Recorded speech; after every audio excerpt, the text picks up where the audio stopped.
Hello दर्शन नमस्ते स्यो तपाईँहरूलाई स्वागत छ सानो मिनी ब्लगमा। यो चीज हो मेरो सानो मिनी ब्लग अनि यहाँ म तपाईँहरूलाई देखाउँदैछु केचपको लागि टमाटर कसरी रोपिन्छ भनेर। यो चाहिँ प्लान्टहरू हो, बिरुवाहरू गाडीबाट राखेर भिजाउँदै सुक्छ भनेर भिजाइरहेको हो। यसलाई चाहिँ हामी लगेर अब रोप्न जान्छौँ। यो देखाइएको चाहिँ यो चाहिँ मैले 2 हप्ता अगाडि हामीले रोपिसकेको थियौँ अनि यो यस्तो भएको छ। अनि अब रोप्दाखेरि कस्तो हुन्छ भन्दा चाहिँ देखाउँछु है त। यो चाहिँ रोप्दै गरेको हामीले अनि यहाँ चाहिँ खासमा ट्र्याक्टरले रोप्छ, हामीले चाहिँ लगाइदिने यहाँ अनि यहाँबाट बिस्तारै तल खस्छ।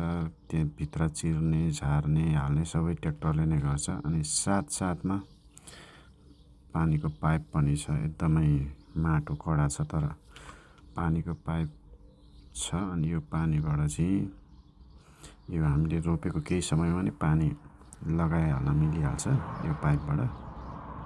अनि एकदमै ठुलो छ एरियाहरू।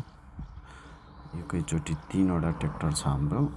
अनि यहाँनिर हाल हामीले रोप्दै गरेको चाहिँ अनि यो चाहिँ सकिन्न आँट्दाखेरिको हलो थुप्रो छ उतासम्मै।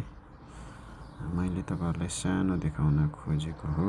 यो अगाडिको हामीभन्दा अगाडिको हो अर्को ट्र्याक्टर। अनि यतातिर छौँ। यो चाहिँ म चाहिँ छु हाल पोर्चुगलमा। अनि खेतीतिर अनि खेतीमा पनि टमाटर कसरी लगाइन्छ भनेर अनि पाइप यसरी ब्रान्च अघि रोपेको पानीमा पाइपमा पानी यसरी आउँछ अनि यसरी यो पछि भकर हो है त।